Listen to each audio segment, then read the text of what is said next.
Kita akan membahas tentang dosa yang tak disadari oleh wanita. Seperti apa nanti kita dengarkan bersama-sama. Terkadang kita tidak tahu kita telah melakukan perbuatan dosa dan tidak kita sadari. Seperti apa nanti kita dengarkan bersama. Dan boleh pertanyaan bila ditanyakan di 0815677577 itu artinya WhatsApp dan tidak dituliskan di secari kertas dan boleh lebih dari satu pertanyaan. Kepada Ustaz Taufik kami persilakan dalam masuk. Assalamualaikum warahmatullahi wabarakatuh. Innal hamdalillah nahmaduhu wa nasta'inuhu wa nastaghfiruh wa na'udzu billahi min shururi anfusina wa min sayyiati a'malina man yahdihillahu fala mudilla lahu wa man yudlilhu fala hadiya lahu. Asyhadu an la ilaha illallah wahdahu la syarika lahu wa asyhadu anna Muhammadan abduhu wa rasuluh.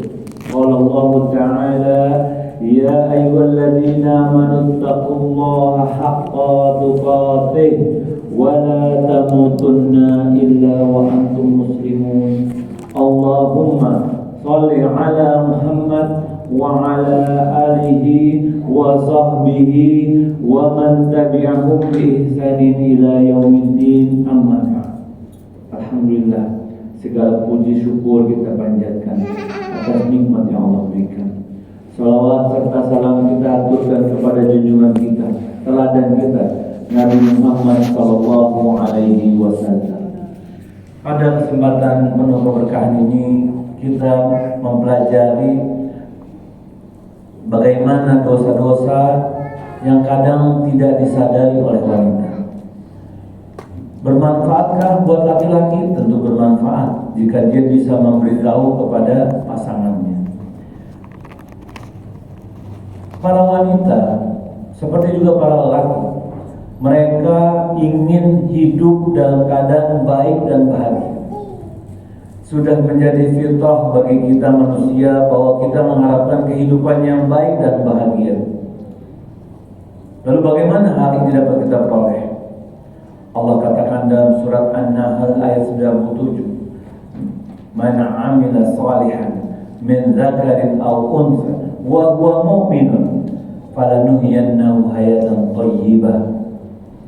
Siapa yang mengerjakan amal soleh, laki-laki dan perempuan, dan dia beriman kepada Allah SWT,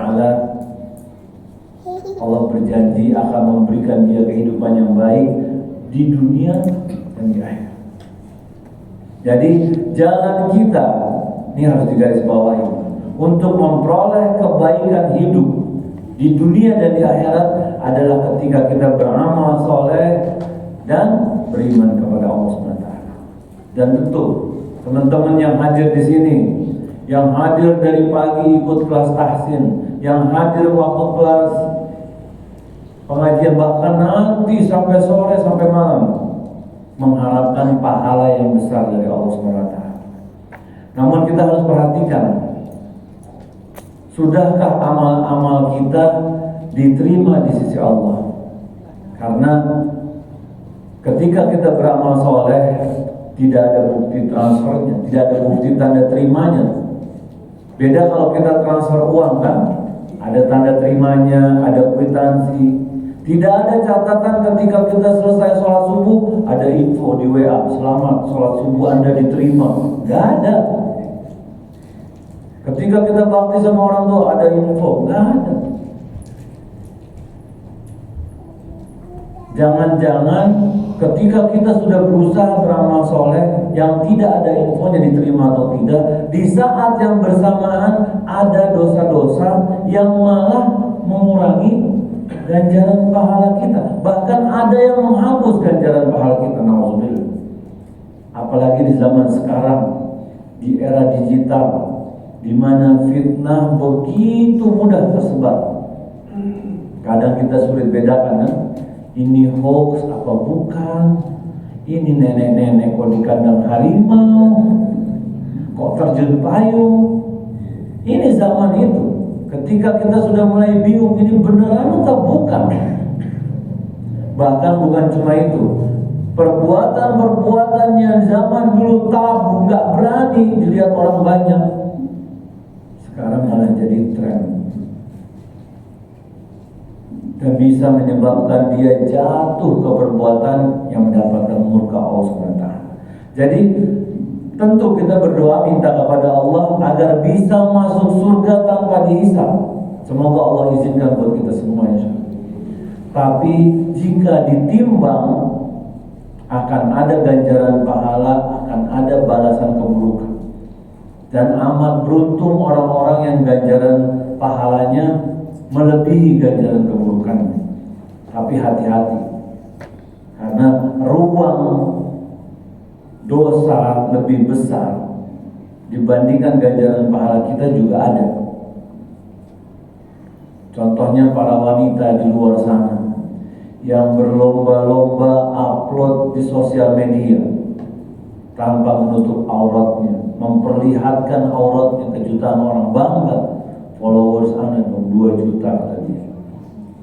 Di saat dia mengupload, disitulah dosanya jalan. Pamer kecantikan, pamer harta. Demi apa? Likes dan followers. Bahkan ada dosa-dosa yang sepertinya receh. Masa sih? Tapi ancamannya berat. Ini yang kita bahas pada kajian kita kali ini, berdasarkan kitab dosa-dosa yang tidak disadari oleh para wanita, karya Syekh Abdullah bin Abdurrahman Al-Jibrin. Jadi kita harus pahami gini dulu, dosa itu tidak melulu dosa besar seperti mencuri, membunuh, memperkosa, riba.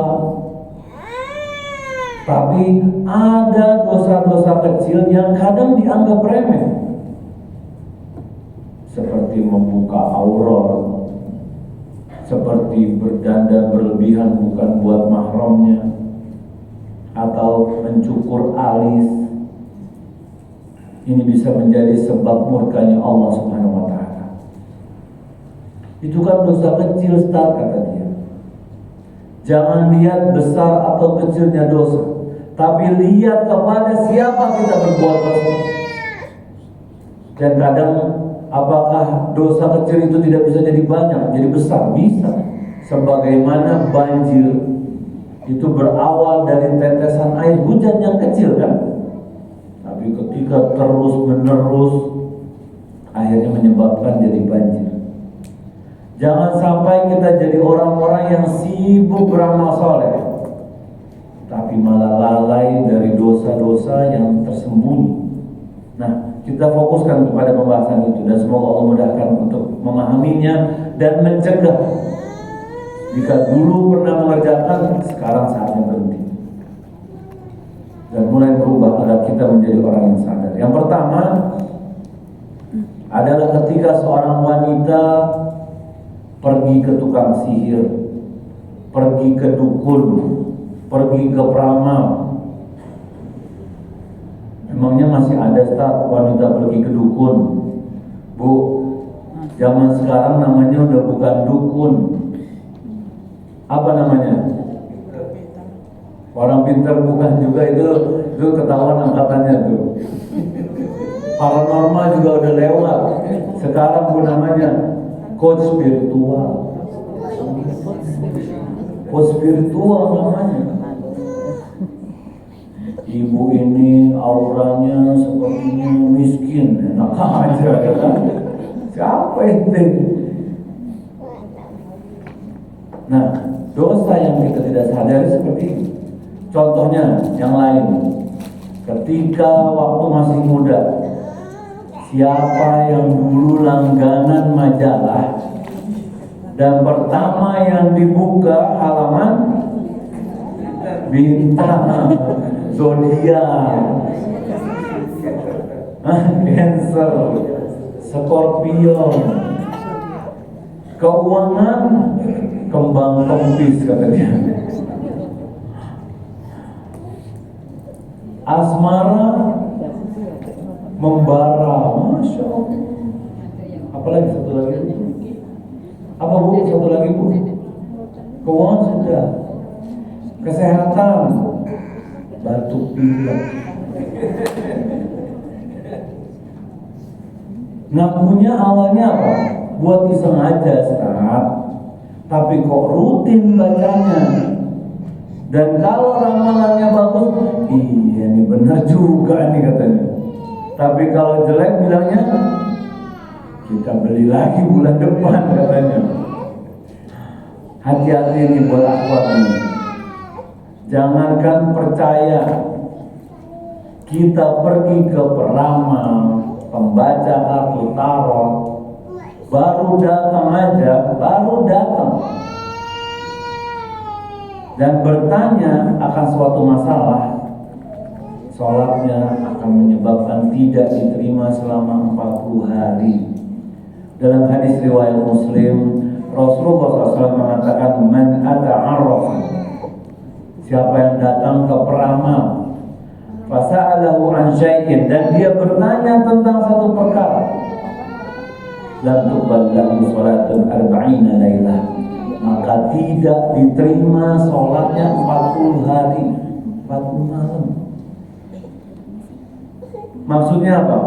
Orangnya sholat tetap tiap hari, tapi ganjaran pahalanya gak ada. Dan sebagian ulama mengatakan ketika seorang wanita membaca zodiak yang ada di majalah, termasuk dalam bab ini. Dan jika hatinya terpikat sama ramalannya, mempercayainya, itu sama saja dia sedang bertanya dengan dukun. Apalagi kalau dia sampai percaya. Jadi yang tadi baru bertanya ya, tidak diterima 40 hari. Bagaimana kalau mempercayai perkataan coach spiritual ini? Rasulullah SAW mengatakan, yang disahihkan oleh Al-Hakim dalam Al-Mustadrak, dikatakan, man ata'arafan au kahinan, siapa yang datang ke peramal atau kahin dukun, fasaddaqahu fima yaqul, dan dia membenarkan apa yang dikatakan. Contohnya, iya, suaminya ibu tuh selingkuh karena begini. Bapak nggak tahu, ya dia di alam goib begini begitu. Oh iya benar juga kata si ibu. Nah, ketika dia membenarkan, lihat ancamannya. Faqad kafara bima unzila ala Muhammadin sallallahu alaihi wasallam. Sesungguhnya dia telah melakukan perbuatan kufur. Karena apa? Karena tidak ada yang mengetahui hal gaib kecuali Allah Azza wa Jalla. Nabi Muhammad SAW nggak tahu. Setelah diberitahu oleh Allah baru tahu. Malaikat maut mau mencabut nyawa nggak tahu. Setelah diberitahu oleh Allah SWT. Ketika seseorang mengetahui, merasa atau menyebutkan bahwa dia tahu perkara gaib, ada nggak orang seperti itu zaman sekarang? Banyak ngaku-ngaku tahu perkara gaib. Waktu itu ada yang ngeramal hari kiamat kan sih? Tahun berapa itu? 2012. Sekarang 2025. Berarti udah revisi 13 kali. Dikira disertasi kali revisi terus. Allah katakan dalam surat An-Naml ayat 65, Qul la ya'lamu man fis samawati wal ard al-ghaiba. Katakanlah Muhammad, tidak ada yang mengetahui tidak ada yang mengetahui semua di langit dan di bumi perkara ghaib illa Allah, kecuali Allah Azza wa Jalla. Ini ayat yang jelas, sejelas matahari di siang bolong. Tapi masih ada orang-orang yang berani menista. Ketika dia mengaku tahu tentang hal gaib, sesungguhnya dia telah berdusta terhadap ayat ini. Yang kedua, dosa yang kadang tidak disadari oleh seorang wanita ketika dia sengaja merutinkan, sering melakukan ziarah kubur. Ketika seseorang wanita bersengaja mengadakan perjalanan jauh hanya untuk ziarah kubur.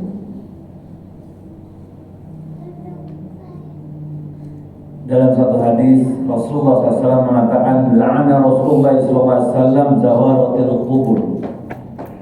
Hadis riwayat Ahmad, Rasulullah SAW mengatakan bahwa Rasulullah SAW melaknat bagi wanita yang sering, yang banyak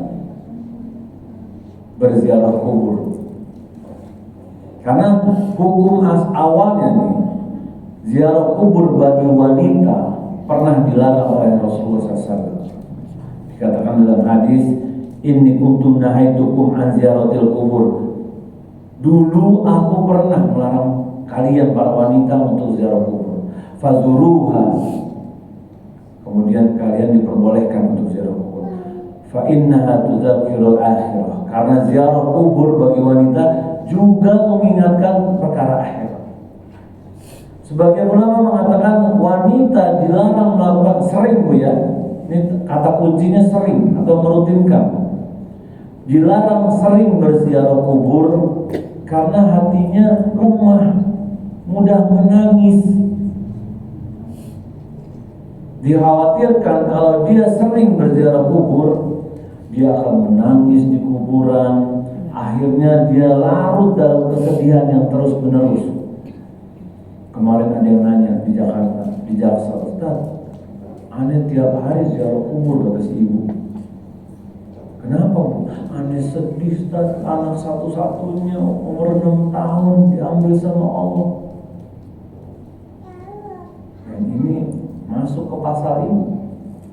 Dia melakukan hal yang dilarang ketika dia, apalagi tiap hari. Kita sebagai orang Islam, ziarah kubur itu ibadah asal sesuai tuntunan Rasulullah SAW. Karena ada ziarah kubur yang tidak ada tuntunannya, bahkan masuk ke dalam perkara haram. Ketika dia meminta sama yang di dalam kubur, meminta mayit dengan urusannya, dan kita meminta hanya kepada Allah Azza wa Jalla. Ketika wanita sering ziarah kubur, kesedihannya menghalangi dia nanti. Bagaimana dia mau melayani suaminya, bagaimana dia mau mengurus anaknya, belum lagi dia pergi ke tempat kuburannya. Namun jika seorang wanita mampu menjaga dirinya dari hal-hal yang dilarang saat ziarah kubur, maka sesekali, dikata kuncinya, sesekali berziarah kubur diperbolehkan baginya. Bisa dipahami, Bu ya? Jadi bukan sempurna dilarang sama sekali, bukan. Atau boleh sesering mungkin, bukan. Tapi sesekali, selama dia masih bisa menjaga dirinya agar tidak jatuh pada hal-hal yang dilarang, masih diperbolehkan. Namun ziarah kubur bagi laki-laki dianjurkan untuk mengingat akhirat. Dan wanita juga butuh diingatkan. Apalagi buat wanita yang kebanyakan healing. Sebentar-sebentar me time dulu, Ustaz. Dia perlu ingat. Jadi kalau ibu-ibu sering minta jalan-jalan sama suaminya, kayaknya suaminya harus ngajak ke kuburan. Ayo Ma, kita healing. Healing kemana? Lihat nih, calon rumah masa depan, kata dia. Itu yang kedua ya. Yang ketiga, seorang wanita tidak boleh salam duluan kepada wanita-wanita non-muslim. Jadi memulai ucapan salam kepada wanita kafir duluan dilarang. Berdasarkan hadis riwayat Muslim, Rasulullah SAW mengatakan, la tabda'ul yahuda walan nasara bisalam.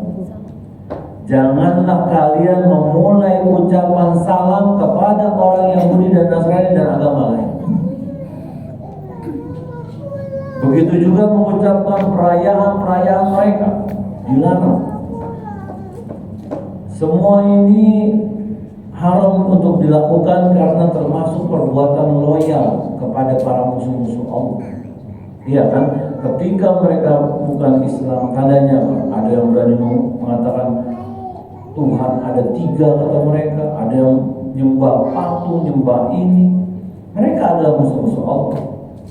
Ketika loyal dengan musuh-musuh Allah, ini adalah perbuatan yang diharamkan.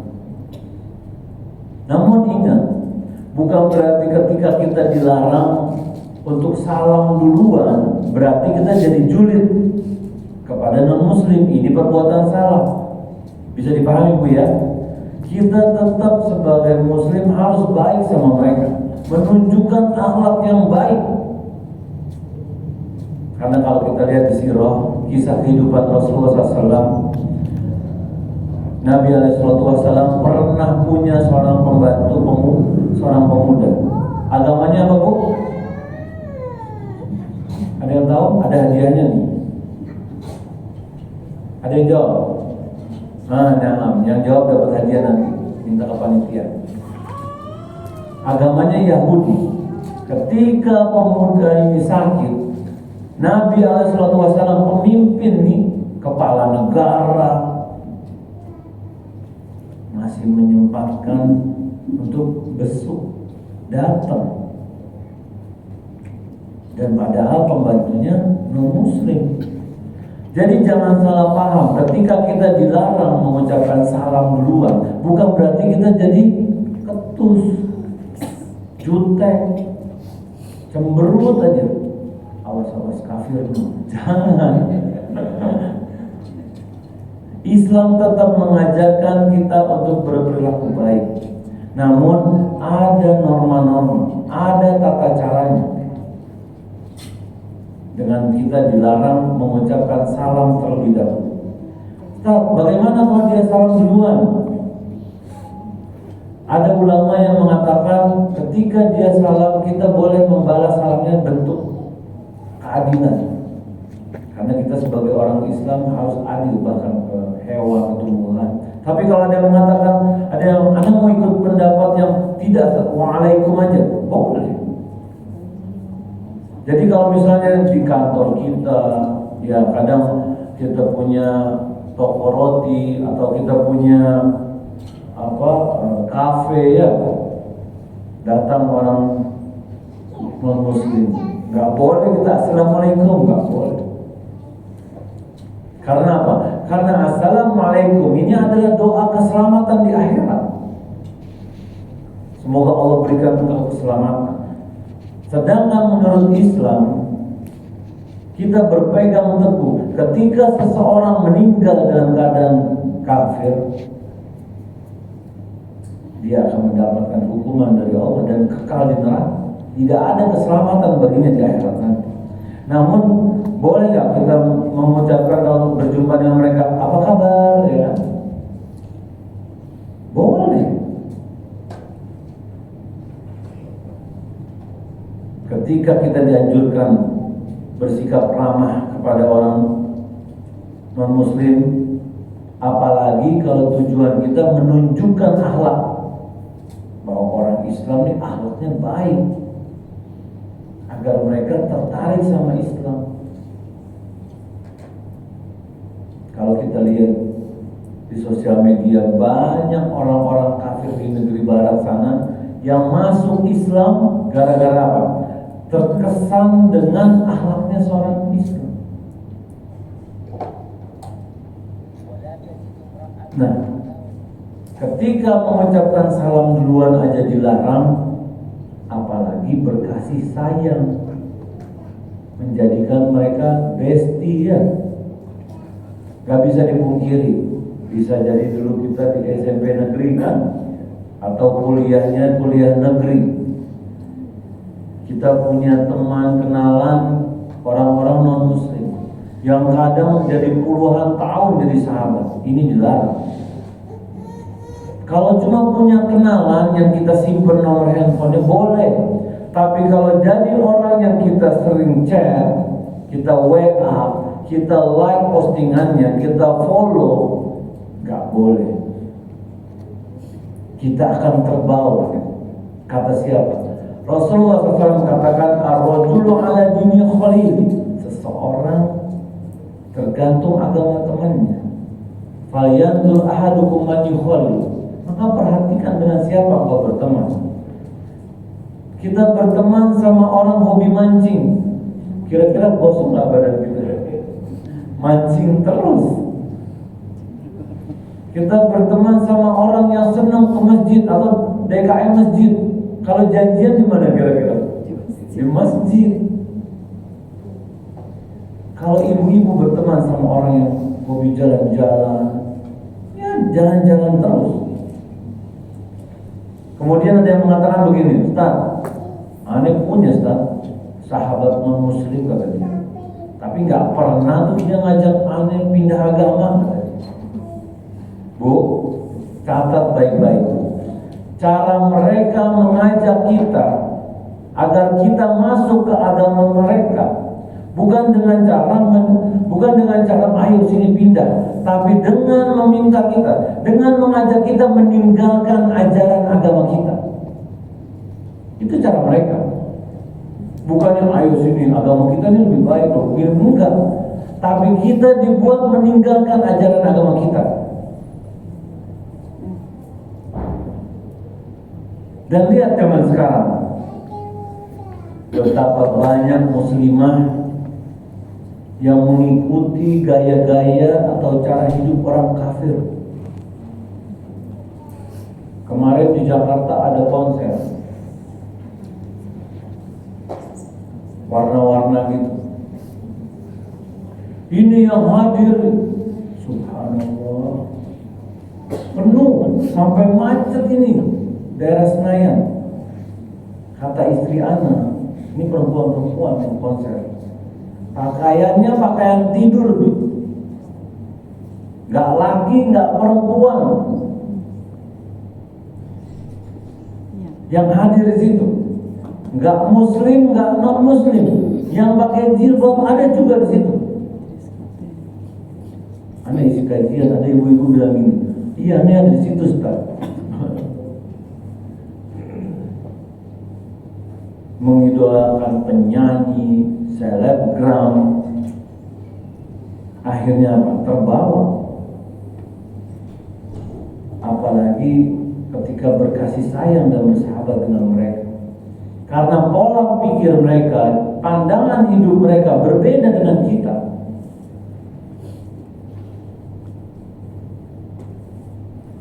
Dan apabila kita minim ilmu agama, akhirnya kita mengamini apa yang mereka katakan. Alhamdulillah.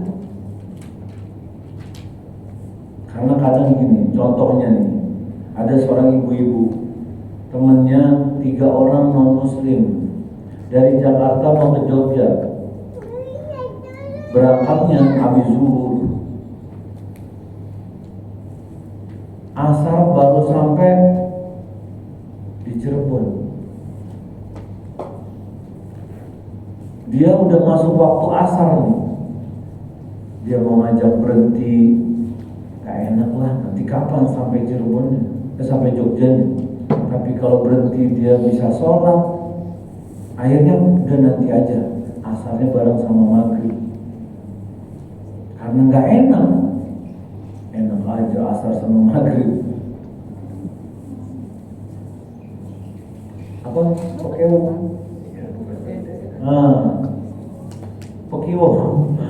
Pekiwo ya. Karena rasa sungkan, rasa nggak enak, akhirnya dia meninggalkan ibadah sholat. Dan kita jangan sampai terbawa. Kemudian yang keempat, dosa yang kadang tidak disadari oleh para wanita adalah ketika dia tidak mau belajar agama. Rasulullah SAW mengatakan, thalabul ilm fardhun 'ala kulli muslim. Menuntut ilmu ini wajib bagi setiap muslim. Nah, muslim Ustaz, bukan muslimah. Kalau lafaz muslim, muslimah termasuk. Tapi kalau muslimah, muslim laki-laki nggak termasuk. Dan menuntut ilmu zaman sekarang, ilmu agama ya, ini jadi satu urgensi yang sangat besar. Kita hidup di zaman di mana para wanita muslimah diperangi dari kanan, kiri, depan, belakang dengan perang yang belum pernah terjadi sebelumnya.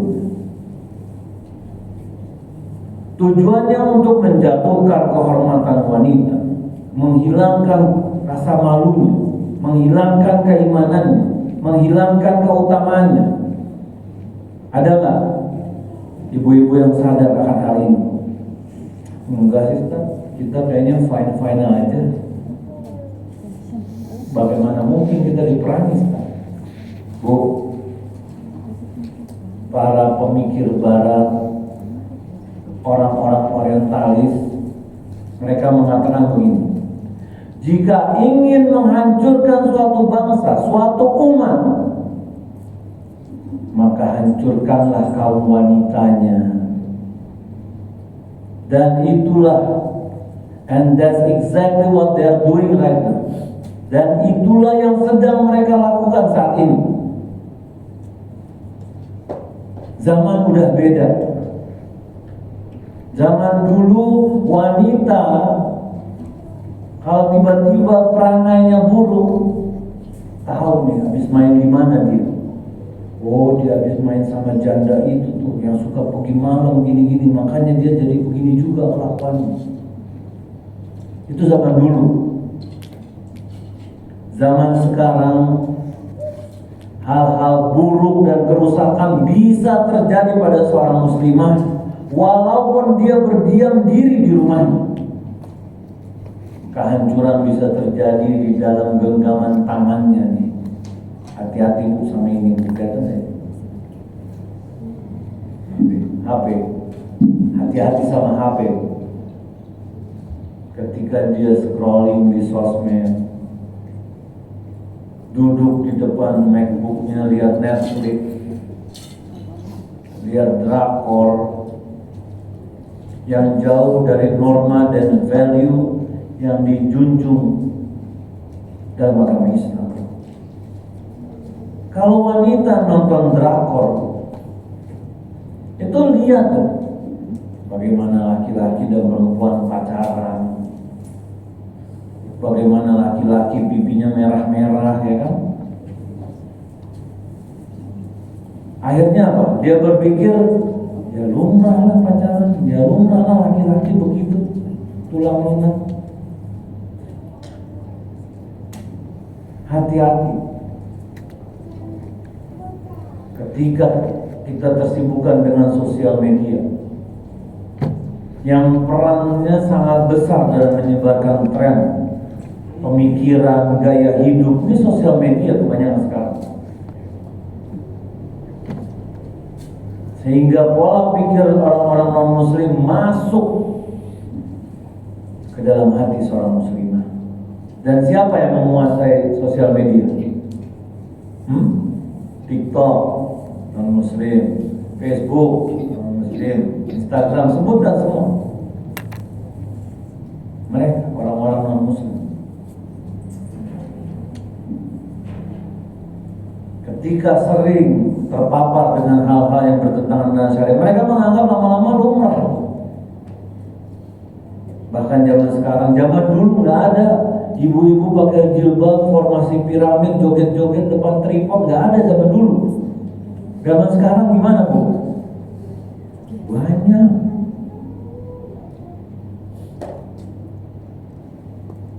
Di saat yang bersamaan dia live di situ, seluruh dunia melihat dia joget-joget di situ. Hilang rasa malu yang seharusnya dimiliki oleh seorang wanita. Oleh karena itu wanita butuh ilmu. Dan menuntut ilmu ini wajib. Sesuatu yang wajib jika tidak dikerjakan jadinya dosa. Kenapa para orientalis barat menargetkan wanita untuk menghancurkan sebuah generasi atau bangsa? Karena wanita adalah madrasatul, wanita pengajar pertama. Ketika dia mengajarkan anak-anaknya, membimbing anak-anaknya, berarti dia telah berusaha melakukan perbaikan pada umat Islam di masa yang akan datang. Tapi bagaimana dia mau mendidik generasi masa akan datang kalau dia sendiri nggak punya ilmu? Oleh karena itu, Bu, ayo semangat menuntut ilmu. Jangan cuma untuk menghilangkan kebodohan dari diri kita sendiri. Jangan hanya untuk tujuan pribadi, tapi demi kemaslahatan umat Islam. Tambah di niat ibu-ibu. Kalau memang niatnya untuk menghilangkan kebodohan, tambah, aku ingin memperbaiki umat Islam di masa depan. Jadi kita cek nih keseharian kita, apa yang kita isi. Jangan sehari-hari habis cuma buat ke mall, arisan, ngopi. Kajian start, iya kajian dari jam 10 sampai setengah 12. Tapi pulangnya habis isya. Kata suaminya, ini kajian luar biasa ya, dari pagi sampai isya. Bahkan ada ibu-ibu yang jadi pengurus kelas anaknya. Tiap hari ke sekolah anaknya meeting. Mau buat ini, buat program ini. Bu, anaknya nggak sekolah, iya lagi libur, nggak masuk dulu. Yang penting aku ke sekolah. Dia lebih rajin daripada anaknya. Jadi kalau kita nih, Bu, mau melakukan sesuatu, timbang apa manfaatnya buat agama, apa manfaatnya buat akhiratku. Kalau nggak ada manfaatnya, mendingan baca Quran, mendingan datang kajian. Apalagi zaman sekarang mau belajar agama gampang, nggak perlu keluar rumah. Ini live stream kameranya ada 3 nih udah mudah sekarang belajar. Sambil buat sayur lodeh aja bisa.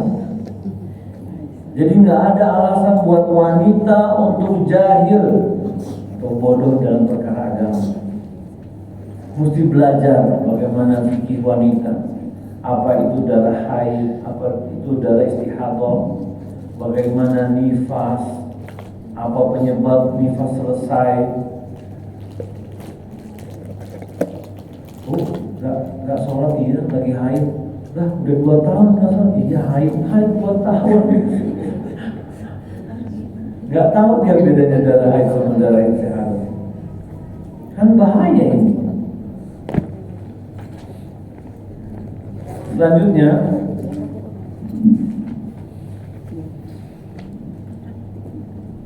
poin keberapa? Kelima ya. Ketika dosa yang tidak disadari seorang wanita, ketika dia mensyaratkan menggunakan jasa ART di rumah tangganya, padahal tidak perlu. Ada wanita di luar sana yang kalau mau menikah sama suaminya, dia katakan, Mas, aku ini mau kerja kantoran, jadi di rumah ini harus ada ART untuk ngurusin anak. Ada nggak Bu yang begitu, Bu? Kemudian ART ini diminta mendidik, mengasuh anak-anak dia. Ibunya keluar. ART, asisten ya. Asisten itu membantu, bukan tugas utama. Ibunya sibuk di luar, pergi dari pagi pulang malam. Ada wanita-wanita yang sibuk mencari nafkah, padahal gaji suaminya mencukupi. Kadang alasannya apa? Hari gini nggak cukup, Ustaz, gaji suami, kata dia. Buat sekolahin anak nggak cukup, kata dia. Ya kalau maunya memasukkan anak ke sekolah internasional, Cambridge Curriculum, boarding segala macam, yang kalau misalnya SPP-nya tiap bulan 3 kali UMR Jogja, nggak akan cukup. Kita jangan lupa, Bu, Allah Subhanahu wa Ta'ala sudah atur, sudah dijatahkan rezeki kita untuk hidup. Tapi kalau untuk gaya hidup tidak akan pernah cukup. Akan terus melihat ke atas, ke atas, ke atas, ke atas. Punya sepeda, pengen punya motor, pengen punya mobil, kan. Lama-lama punya pesawat kayaknya. Tadinya kontraktor apa? Kontrak sana, kontrak sini. Tiba-tiba pengen punya rumah. Ini langsung susah hidupnya. Kemarin anak nanya sama notaris, kalau mau nyicil rumah sebulan berapa minimal? Kalau rumah 2M atau 1M 15 juta sebulan. Ini nggak bisa tidur nih. Langsung tiba-tiba tensi naik semua. Karena apa? Karena untuk gaya hidup kita, karena banyak maunya kita. Dan kebanyakan syahwatlah penyebab kita jadi tambah susah. Ingin sekolah terbaik, rumah terbaik, kendaraan terbaik. Akhirnya seorang istri ikut keluar kerja seharian, meninggalkan rumahnya, dan anak-anaknya diurus sama pembantu. Apakah ini definisi memberikan yang terbaik untuk anak-anak kita? Maaf, kadang bapaknya S3, ibunya S1. Terus ibunya pulang marah-marah. Ini anak-anak kok begini sih kelakuannya? Ya maaf, kadang pembantu lulus SD aja enggak, bisa baca aja enggak. Terus dia mau komplain. Nah ini kan karena kelakuan kalian. Ketika anaknya katakanlah misalnya durhaka atau narkoba, mereka sibuk menyalahkan siapa? Pembantunya. Namun yang lebih fatal zaman sekarang, kita harus tahu. Ada yang mengatakan ipar adalah maut, ya kan? Bu, tapi ada yang lebih bahaya, Bu. ART adalah maut. Catat, Bu, ya. Banyak keluarga yang mempekerjakan ART, tapi ART-nya dibiarkan tidak menutup aurat. Suaminya umur berapa? 50. Istrinya umur 50. ART-nya umur 25. Pakai baju you can see, pakai celana pendek. Tinggal satu atap sama suaminya. Suaminya tiap hari disuguhkan melihat aurat wanita yang bukan mahramnya.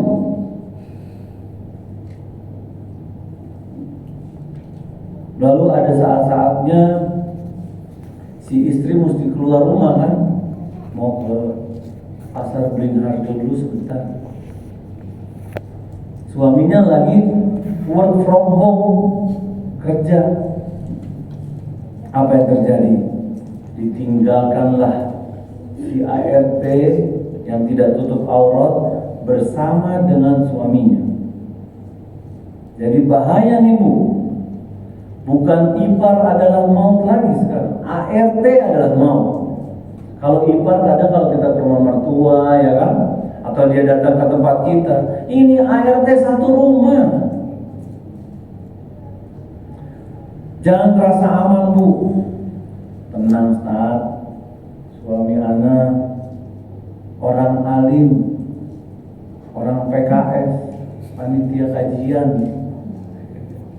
nggak akan tergoda, kata dia. Bukan level suami anak nih, bukan tipe dia. Syaitan akan masuk ke situ, Bu. Rasulullah SAW mengatakan dalam hadis riwayat Ahmad yang diriwayatkan oleh sahabat Ibnu Hibban, la yahluwanna rajulun bimra'atin. Jangan sampai salah seorang dari kalian laki-laki berhalwat dengan seorang wanita illa wa ma'aha zu mahramin, kecuali ada mahramnya di situ. Fa innahu sarithuhuma asyaiton. Sesungguhnya ketika berhalwat laki-laki dengan wanita yang bukan mahramnya berduaan, yang ketiganya siapa? Syaitan. Ini bukan tentang selera suami lagi, Bu, tapi syaitan yang akan menemani mereka. Dibisikin, gak apa-apa, ibu gak bakal tahu, kita lagi berdua nih, dapat nih, bisa nih. Kemarin ada 2 orang nanya lewat WA, ada yang selingkuh sama ART, ada yang bahkan hamil, na'udzubillah. Ana tanya, Nabi Adam alaihissalam tinggalnya di mana awalnya? Di surga. Lalu ditipu daya oleh syaitan, ya kan? Diajak, ditawarkan, makan nih buah, kalau pakai bahasa kita ya, biar kamu nanti kekal. Tertipu kan Nabi Adam? Tertipu. Dihukum dengan oleh Allah SWT dengan apa? Diturunkan ke bumi. Nabi Adam alaihissalam udah lihat surga. Nabi ini terima wahyu, masih terperdaya oleh syaitan, apalagi suami ibu. Ada yang Nabi suaminya, bahaya, bunga-bunga gitu. Jadi kita sepakat, ART adalah maut. Jadi kalau nggak perlu aman, nggak usah. Kalau masih perlu juga, buat dia datang ketika suami nggak ada. Misalnya ART-nya yang nggak nginep, ya kan?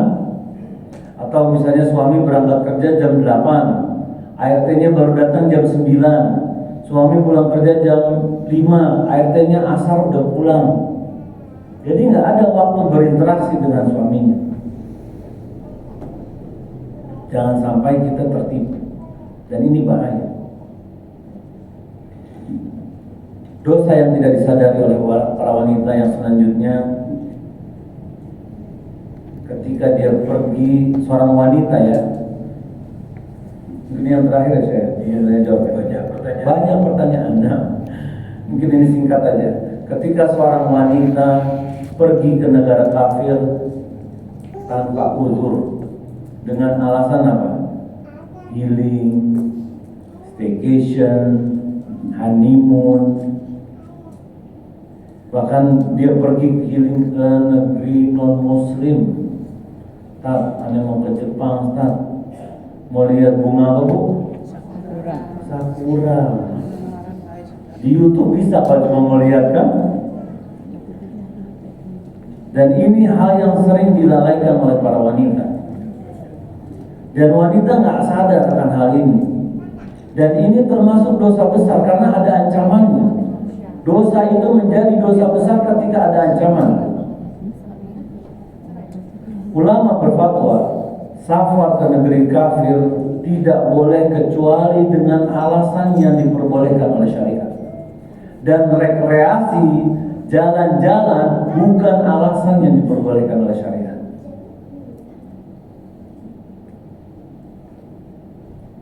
Karena Rasulullah SAW telah memberikan peringatan dalam hadis riwayat Abu Dawud, ana bari'um min kulli muslim, aku berlepas diri dari setiap muslim yuqimu baina azhuril musyrikin, muslim yang tinggal di antara orang-orang musyrik. Ngapain kita pergi ke negeri kafir? Di Indonesia aja banyak. Kemarin kita lihat pantai apa? Padang, pantai Depok, Masya Allah. Di situ ada sawah, ada gunung, ada pantai, ada ikan cakalang. Masya Allah. Gak usah kita nggak cocok Bu ke negeri-negeri kafir. Mau ke Jepang Ustaz, musim salju. Oh, salju 5 menit doang enaknya. Habis itu beku kita, nggak kuat. Kita kalau mau healing, Madinah, Mekah itu tempat healingnya kaum muslimin. Di situ Allah janjikan pahala yang berlipat ganda. Semoga Allah mudahkan yang hadir di sini untuk berangkat ke tanah suci, insya Allah. Minta sama Allah, jangan hukumi dengan akal kita. Aneh kan tukang beca Ustaz, aneh kan cuma ini.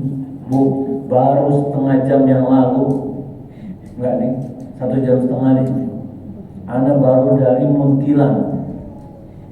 Di situ ada serah terima hadiah umroh buat seorang bapak-bapak.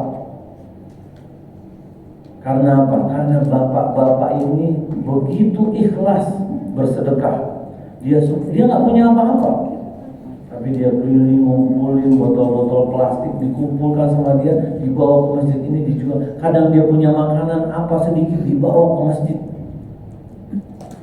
Ketulusannya menjadi buah hadiah umrah. Lihat, Allah kalau mau berikan rezeki buat hambanya, Allah ingin naikkan derajat seorang hambanya dari arah mana aja. Jangan kita sandarkan sama akal kita.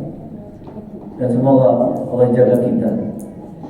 Memang ada uzur yang diperbolehkan, berobat, sakit, tapi ada beberapa syarat-syarat. Jangan bermudah-mudahan. Syarat ini harus mampu kita menahan syahwat kita, harus mampu mencegah syubhat kita. Barakallahu fiik. Mungkin ini ya yang bisa disampaikan pada pertemuan kali ini. Selanjutnya dengan sesi tanya jawabnya.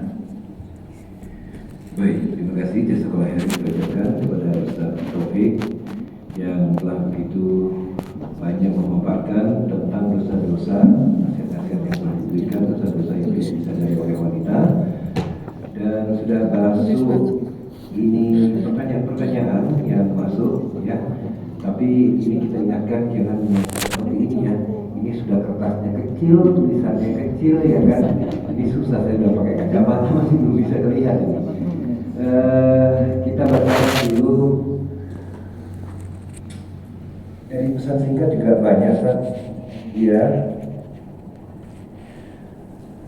Saya bacakan titipan pertanyaan aja supaya tidak hilang dari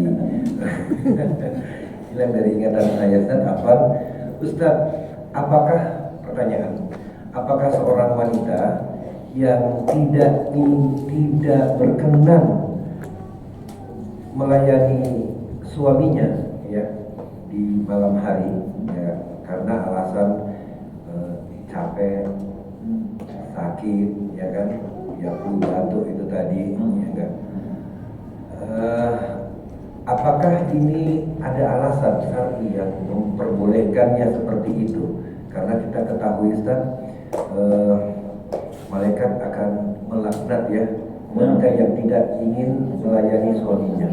Terkadang wanita juga mengatakan seperti ini, gimana sih ini malaikat mau ikut campur urusan wanita, urusan keluarga orang kan gitu. Nah, ini pertanyaan yang seperti ini bahasa awam ya Ustaz ya. Mohon maaf mungkin seperti itu. Mohon nasihat dari Ustaz. Memang ketika menikah ya, seorang wanita bahkan mazhab Maliki ya, itu membuat perumpamaan menganggap sama antara menikah dengan muamalah. Jadi ketika suami memberikan mahar, di situ lelaki mendapatkan feedback atau mendapatkan pelayanan dari wanita. Yeah. Nah, bahkan dikatakan kalau seorang wanita tidak mau melayani suaminya, itu adalah wanita yang musyrik. Wanita yang boleh dihajar, yang boleh bukan dihajar ya, bisa ya hajar itu macam-macam, bisa ranjang, bisa didiamkan sementara waktu agar apa? Agar dia mendapatkan hikmah dan berubah. Nah, ketika seorang wanita mengaku lelah, kita lihat atau penyebab lelahnya. Kalau dia lelah karena dia kesibukan rumah tangganya, ya suaminya nggak bantuin, kasih uang buat pas-pasan, ya kan, mesin cuci nggak dibeliin, suruh nyuci, buka laundry lagi bantuin suaminya. Nah ini tentu adalah kezaliman dari suami. Tapi kalau dia lelah karena alasan yang tidak syar'i, karena memang dia nggak mau aja, ini dilaknat. Dan dia menjadi seorang wanita yang merugi. Karena ketaatan seorang istri kepada suami ini adalah jalan menuju surga. Dalam hadis riwayat Ibnu Hibban yang disahihkan, Abu Hurairah radhiyallahu anhu meriwayatkan Rasulullah SAW mengatakan, "Idza shalat imra'atu khamsaha." Jika seorang wanita salat yang 5, apa bu salat yang 5? 5 waktu kan? Wa shamat syahraha, dan berpuasa yang bulannya. Apa bulan puasa? Ramadan. Wa hasanat farjaha, dan menjaga kemaluannya. Ini yang ketiga, dan menjaga kemaluannya. Wa ata'at zaujaha, dan taat kepada suaminya. Kilalah, ada dikatakan kepada dia, udkhulil jannah min ayyi abwabil jannati, masuklah engkau ke dalam surga dari pintu mana saja yang engkau mau. Pintu sholat boleh, pintu puasa, mana? Silahkan pilih. Syaratnya mudah atau sulit? Yang 3 mudah, yang terakhir berat, ya kan? Sholat 5 waktu itu insya Allah ibu-ibu bisa. Kemudian puasanya insya Allah bisa. Jaga kemaluannya insya Allah bisa. Tapi taat kepada suami ini yang berat. Apalagi zaman sekarang, ketika rumah tangga menggunakan rumah tangga standar TikTok. Lihat di TikTok, wah nafkahnya 20 juta sebulan. Ayam beb oleh suaminya. Aku kasih uang belanja ya 19 juta deh ya, enggak 20 juta banget. Dan ketika nggak dikasih komplain. Nah, ini hati-hati, jangan sampai menjadi wanita seperti itu. Allah Ta'ala. Baik, terima kasih Ustaz, jazakallahu khair atas jawabannya. Tapi belum menjawab tentang laknatnya malaikat. Apa sih tentang seperti apa sih laknatnya malaikat itu sampai di pagi hari? Iya, laknat malaikat itu maksudnya dibenci dia jadinya. Karena perilakunya itu, dan dilaknat itu kan, malaikat adalah makhluk yang selalu berzikir kepada Allah. Ketika malaikat melaknat manusia, alangkah hinanya manusia tersebut. Nauzubillah. Baik, jazakallahu khairan atas jawabannya. Kita bacakan